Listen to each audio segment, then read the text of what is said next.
Авраам Линкольн. 16-й президент Соединенных Штатов Америки.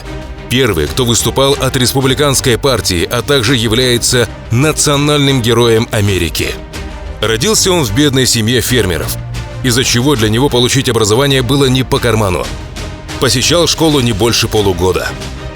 Но это не помешало будущему президенту самому обучиться грамоте, а также увлекался чтением книг, что повлияло на него в дальнейшем.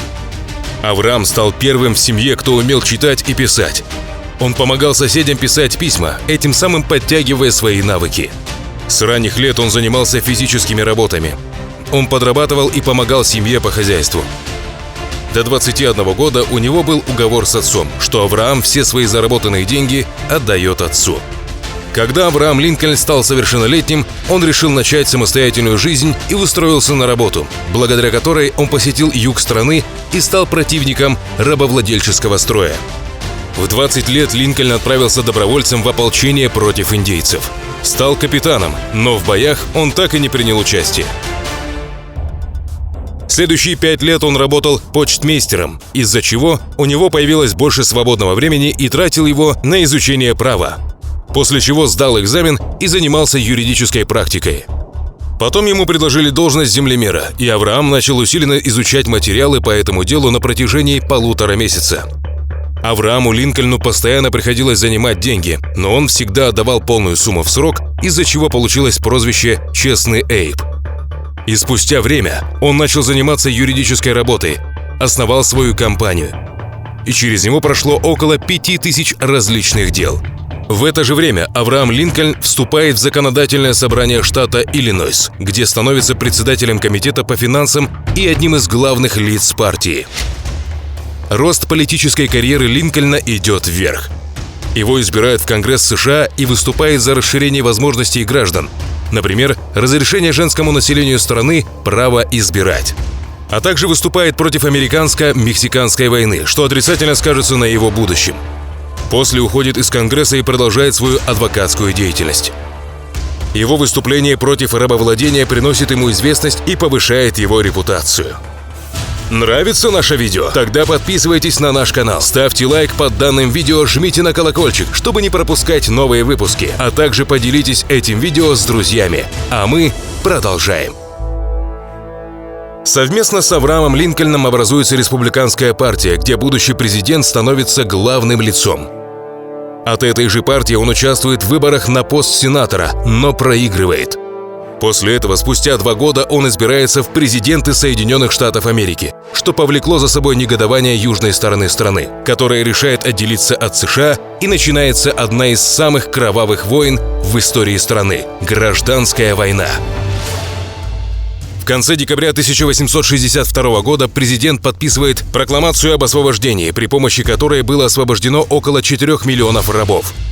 Также, подписав документ об отмене рабства, он помешал другим странам входить в эту войну и спровоцировал все больше чернокожих людей примкнуть к северянам. Их количество достигало почти 200 тысяч.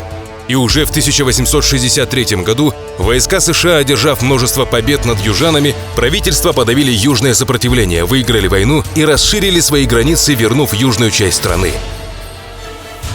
также назначив реконструкцию юга. Во время правления Авраама Линкольна была построена железная дорога до Тихого океана. Также Линкольн изменил инфраструктуру, модернизировал банковскую систему, а также, наконец-то, решил аграрную проблему. В 1864 году заканчивалось правление Линкольна, и его хотели переизбрать на 2-й срок на пост президента. Правда, он сам не был в этом уверен, как и хорошая часть людей из правительства.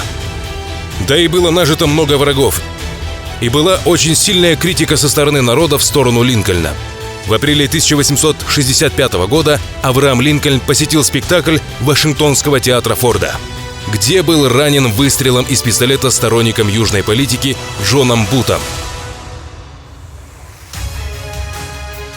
До следующего дня он был без сознания, а после скончался. Больше 1 миллиона человек разных рас выходили проститься с Авраамом Линкольном, когда его на протяжении 2 недель везли в гробу на поезде с Вашингтона в Спрингфилд.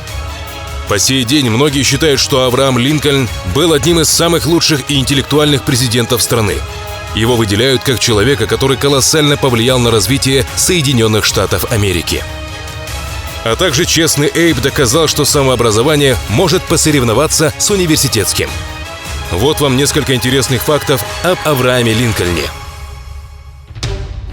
Линкольн ненавидел, когда его называют Эйб. Он предпочитал, когда к нему обращаются по фамилии. Он был первым президентом с бородой.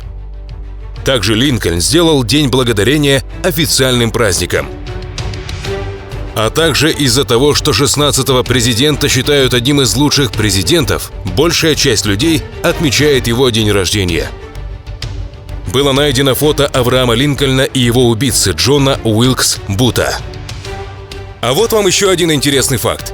Все свои важные документы президент хранил в своей шляпе. Авраам Линкольн стал первым президентом, которого убили. Кстати, он прославился не только как лучший президент, но и любитель всего мистического.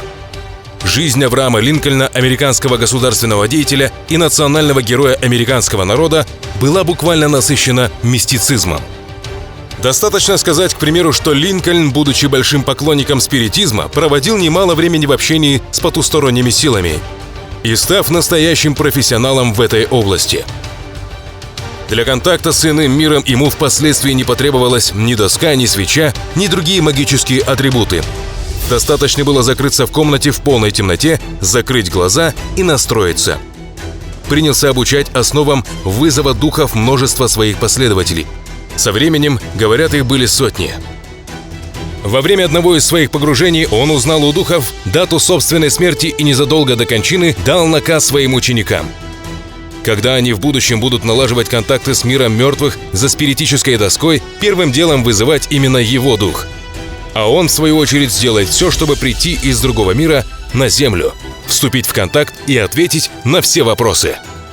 К слову, по сей день медиумы во всем мире утверждают, что дух бывшего американского президента самый контактный и общительный. Новичкам, делающим свои первые шаги в области спиритизма, рекомендовано начинать свои практики именно с него. И все это далеко не единственная загадка Линкольна. Во многом благодаря голливудскому кинематографу мы знаем, что этот человек был одним из самых известных охотников на вампиров. Интерес к спиритизму проявился у Авраама Линкольна еще в самом начале его политической карьеры. После смерти горячо любимого сына Уилли он сильно тосковал и, как говорят, не мог ни есть, ни пить, все время ходил грустный и бледный, а иногда и вовсе целыми днями мог пролежать в кровати, не вставая. И тогда кто-то посоветовал ему посетить сеанс медиума и вступить в общение с духом своего сына Уилли. Историки предполагали, что этим советчиком были его жена Мэри Тодд, однако есть свидетельство, что Линкольн и сам, независимо от Мэри, ранее интересовался спиритизмом, а трагедия в семье стала лишь поводом для погружения в эту тематику с головой. В письме своему другу Джошуа Спиду, написанном в 1842 году, Линкольн отмечает, что его всегда сильно влекло к мистицизму. Он всегда ощущал, что его направляет не собственная воля, а какая-то иная сила, которая подталкивает к миру мертвых, общение с которым возможно лишь посредством говорящей доски с буквами, цифрами и указателем, которым управляют духи. Спасибо, что посмотрели данный выпуск. Если вы хотите увидеть еще больше интересного контента и получать больше полезной информации, то подпишитесь на наш канал, нажмите на колокольчик и поставьте лайк под видео, а также не забывайте делиться видео с друзьями. Дальше больше.